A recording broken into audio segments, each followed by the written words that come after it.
Hello, કેમ છો મિત્રો? મજામાં જ હશો?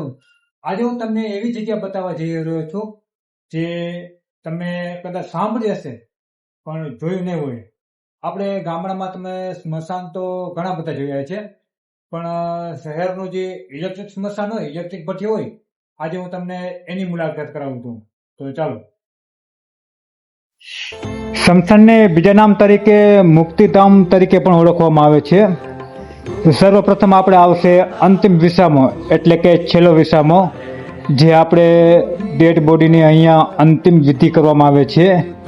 જો જે આપણે આ રામલેખ હોય ને એના પર ડેડ બોડી રાખીને અંતિમ વિધિ કરવામાં આવે છે, જે તમને ઓલી સાઈડથી પણ બતાવી દઉં. જો અહીંયા અંતિમ વિધિ કર્યા બાદ અહીંયા થોડાક પગથિયા છે, પગથિયાથી સીડી દ્વારા ઉપર લઈ જવામાં આવે છે, જે ઉપર આપણે ઇલેક્ટ્રિક ભઠ્ઠી આવેલ છે.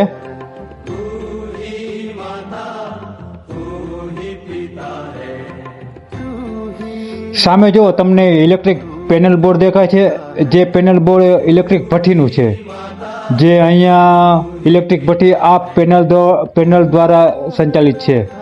ટેમ્પરેચર જુઓ 650, આ 600, આ નાના નાના બધા બટન છે. આ રહી આપણી ઇલેક્ટ્રિક ભઠ્ઠી, જે આ ટોલી દ્વારા ડેડ બોડીને ઇલેક્ટ્રિક ભઠ્ઠીમાં દાખલ કરવામાં આવે છે. જો જે અહીંયા ખપાટિયા જે છે ને, આ ખપાટિયા પાથરા છે, એના પર ડેડ બોડી રાખવામાં આવે છે. પેનલ બોર્ડ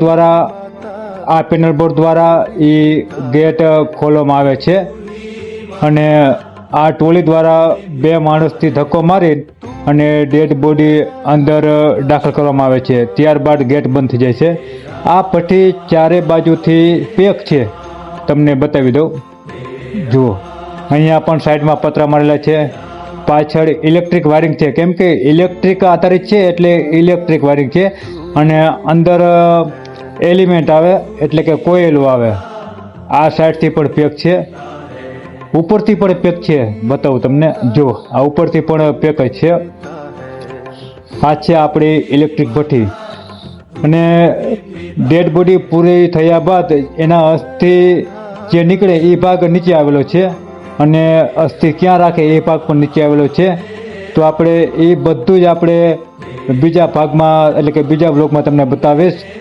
જો નવા હોય તો આપણી ચેનલને સબસ્ક્રાઈબ કરી દેજો, જેથી તમને આવા નવા વિડીયો જોવા મળે.